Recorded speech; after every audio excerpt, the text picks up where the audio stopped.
समंदरों के अंदर डूबी हुई हजारों साल पुरानी सिटीज से लेकर अजीबोगरीब क्रिएचर्स तक, अंडर वाटर रिवर जैसा फिनोमिना हो या फिर समुंदर के बॉटम से मिलने वाला खजाना, चाहे ओशन हो या लेक या फिर रिवर्स, दुनिया में पानी के अंदर बेशुमार मिस्ट्रीज पाई जाती हैं। और पिछले कई सदियों से इन मिस्ट्रीज ने हम इंसानों को हैरत में डाल रखा है। लेकिन जैसे जैसे टेक्नोलॉजी एडवांस होते जा रही है, वैसे वैसे ओशन मिस्ट्रीज में इजाफा भी होता जा रहा है। इसके साथ साथ हम कई मिस्ट्रीज को सॉल्व करने में, उनके राज जानने में कामयाब भी हो रहे हैं। हेलो दोस्तों, समंदर में अर्थक्वेक और वोल्केनो फटने से बहुत बड़ी वेव्स पैदा होती है। इन वेव्स को सुनामी कहा जाता है, जो बड़ी तेजी से समंदर के किनारे पे मौजूद पूरे शहरों को अपनी लपेट में ले लेती है। टोंगा के कैपिटल नुफुअलोका के किनारे से 65 किलोमीटर दूर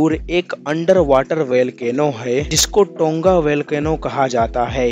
जनवरी 2022 में ये वोल्केनो फटने से एक खौफनाक सुनामी का जन्म लिया, जो सिर्फ 20 मिनट के अंदर अंदर किनारे तक पहुंच गया। और इसकी शिद्दत इतनी ज्यादा थी कि 2000 किलोमीटर दूर न्यूजीलैंड में भी इसको महसूस किया गया। टोंगा वोल्केनो को गहराई से जानने के लिए जब इसके सैटेलाइट फोटो को मुआयना किया गया, तो एक्सपर्ट्स ये देखकर हैरान रह गए कि इस वोल्केनो की शिद्दत हिरोशिमा पर गिरने वाले न्यूक्लियर बॉम्ब से भी 100 टाइम्स ज्यादा थी। ये तो रहा अंडर वाटर से पैदा होने वाले सुनामी का मामला, लेकिन रिसेंटली समंदर में और भी कई स्ट्रेंज फिनोमिना और क्रिएचर्स देखे गए हैं, जो शायद सुनामी की तरह इतना डेंजरस तो नहीं, लेकिन सबके रोंगटे खड़े कर देने में इन्होंने कोई कसर नहीं छोड़ी। तो आइए शुरू करते हैं। नंबर 8, समंदर के बॉटम पे हजारों नहीं लाखों तबाहशुदा डूब जाने वाली शिप्स का मलबा मौजूद है। इनमें से हम ज्यादातर को हम आज तक भी ढूंढ नहीं सके, क्योंकि उनकी लोकेशन और गहराई इतना ज्यादा है जहां इंसानों का पहुंचना पॉसिबल ही नहीं है। लेकिन वक्त के गुजरते नई डाइविंग टेक्नोलॉजी की मदद से ज्यादा शिप रेक्स ढूंढने में हम कामयाब होते जा रहे हैं। ईयर 1901 में ग्रीस के एक आइलैंड कथेरा के करीब डीप सी डाइवर्स को एक शिप का मलबा मिला। इस मलबे से उनको जो कुछ मिला, उसने हमारे ह्यूमन हिस्ट्री के कॉन्सेप्ट को ही बदल कर रख दिया। शिप के इस मलबे में एक बक्सा भी मौजूद था, जिसके अंदर marble statues, vases, jewellery, ancient coin और एक जंग से लगा हुआ मेटल का टुकड़ा भी मिला। बाकी सब चीजें तो समझ में आ रही थी, लेकिन मेटल का ये गैर मामूली टुकड़ा काफी अजीब लग रहा था। जब इसमें गहराई से रिसर्च की गई तो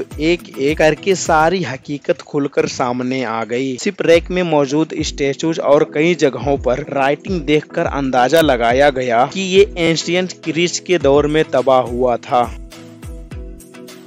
लेकिन एक्सपर्ट्स और रिसर्चर्स ये देखकर हैरान रह गए कि लोहे का ये अजनबी टुकड़ा कोई मामूली चीज नहीं थी, बल्कि ये एंशिएंट ग्रीस का एक कंप्यूटर हुआ करता था। इसमें बहुत सारे गियर्स लगे हुए थे, जिसके छोटे छोटे दांत बहुत गहराई से बनाए गए थे। यहाँ आपको ये बताते चलें कि आज की मॉडर्न मशीन भी गियर्स के ऐसे दांत को बनाना बड़ी महारत का काम है। ये एंशिएंट कंप्यूटर सफर के दौरान शिप को चांद और सितारों की लोकेशन बताता था, और इसके अलावा फ्यूचर के डेट को भी चांद को प्रिडिक्ट करता था। अब सवाल ये है कि उस दौर के शिप्स कैप्टन को चांद की लोकेशन को प्रिडिक्ट करने की आखिर क्या जरूरत थी। असल में चांद की ग्रेविटेशनल पुल की वजह से समंदर में लहरें पैदा होती हैं। इन लहरों में कैप्टन को शिप कंट्रोल करने में काफी प्रॉब्लम्स होती थी। इसी वजह से वो कोशिश करते थे तब कंटिन्यू किया जाए जब चांद सितारे समंदर के ऊपर ना हो। यही वजह थी कि 2000 साल पहले एंशिएंट ग्रीक ये खास